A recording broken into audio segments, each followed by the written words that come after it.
In January 2025, inside the historic halls of Chequers, the British Prime Minister's country retreat, a moment unfolded that would reshape the entire global balance of power. President Trump, standing alongside UK Prime Minister Keir Starmer, delivered 4 words that sent shockwaves through Moscow's corridors of power. "He's really let me down," the target of that devastating assessment. Vladimir Putin, the man Trump once called a strategic partner, now branded as a betrayer who miscalculated America's patience. But Putin underestimated the enemy he was dealing with. This wasn't just diplomatic disappointment. This was the moment America's commander-in-chief declared that Russia's war machine had crossed a red line that could never be uncrossed. As Trump announced a technology prosperity deal designed to achieve full independence from Russian nuclear fuel by 2028, the strategic implications were crystal clear. The United States was preparing for economic warfare that would cripple Moscow's ability to fund its military ambitions. Come with me as we decode how Trump's public betrayal of Putin just triggered the most significant shift in American strategic doctrine since the Cold War. During that January press conference, Trump revealed intelligence that changed everything about America's approach to the Ukraine conflict.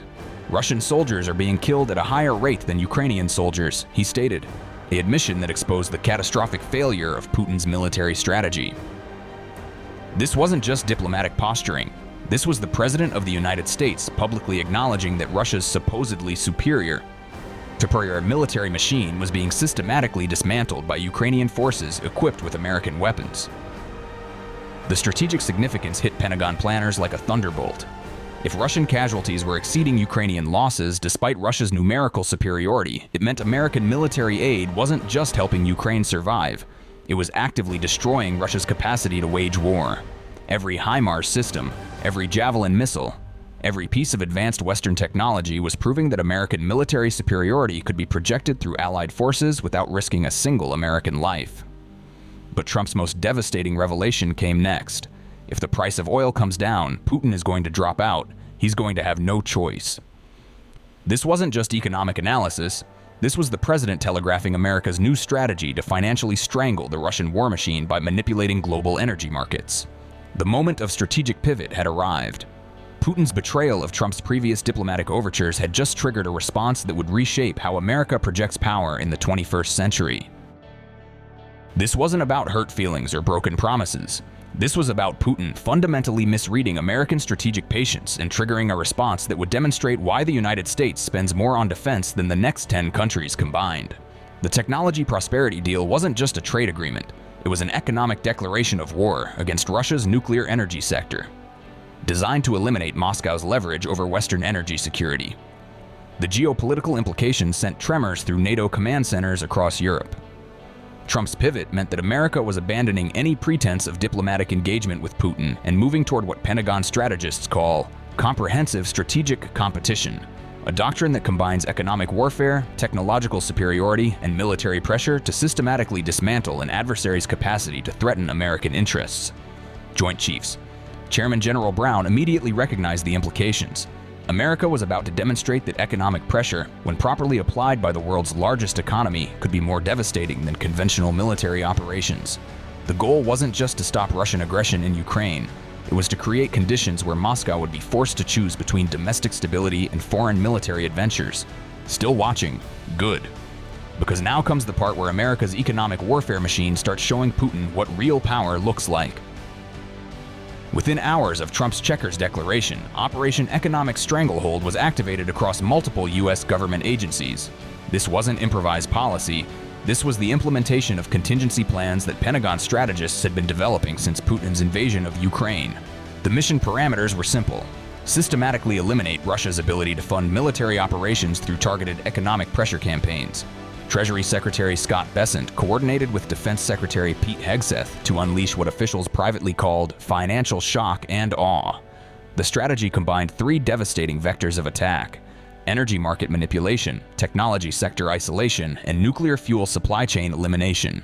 Each vector had been designed to target specific vulnerabilities in Russia's war economy that intelligence agencies had identified over months of analysis. The first phase involved coordinating with Saudi Arabia and other oil producers to flood global markets and drive crude prices below $40 per barrel, a price point that Treasury analysts calculated would eliminate Russia's ability to finance military operations while maintaining domestic stability.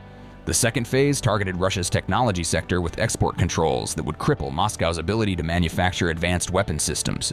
But the most devastating element was the nuclear fuel strategy. By achieving complete independence from Russian uranium by 2028, America would eliminate Putin's last source of leverage over Western energy security while demonstrating technological capabilities that would terrify any adversary. The countdown had begun. Putin's war economy was about to discover why America remains the world's only true superpower. Within 72 hours of Trump's declaration, American energy strategists launched the most sophisticated market manipulation campaign in modern history. The operation began at 0400 Eastern Standard Time when Treasury officials coordinated simultaneous phone calls with energy ministers across 12 oil-producing nations.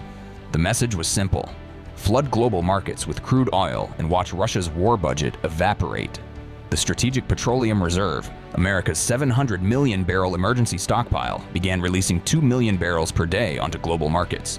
Simultaneously, coordinated releases from allies pushed total market flooding to 8.5 million barrels daily, enough crude to drive prices below Russia's break-even point of $42 per barrel within 6 weeks. American shale producers, operating with Pentagon-backed financial guarantees, ramped production to levels that defied OPEC's traditional market control. The result was economic warfare disguised as energy policy, a strategy that would cost Russia approximately $290 million in daily revenue while strengthening America's energy independence. But this was just the opening salvo. Phase 2 would demonstrate why America's technology sector dominance makes economic warfare more devastating than conventional bombing campaigns. The Commerce Department's Bureau of Industry and Security unleashed what officials called technological decapitation strikes against Russia's defense industrial base. Export controls targeting semiconductors, advanced manufacturing equipment, and precision machinery instantly severed Moscow's access to components essential for weapons production. Intel, AMD, and NVIDIA received direct Pentagon coordination to implement supply chain modifications that would eliminate Russian access to advanced processors used in guidance systems for missiles and drones. Boeing and Lockheed Martin coordinated with European aerospace companies to deny Russia access to specialized materials required for aircraft manufacturing. The most devastating blow targeted Russia's satellite and communications infrastructure. American companies controlling 67% of global semiconductor production simultaneously terminated all contracts and technical support for Russian military applications. Within 3 weeks, Moscow's ability to manufacture advanced weapon systems had been reduced to Soviet-era capabilities, a technological regression of 40 years accomplished without firing a single shot.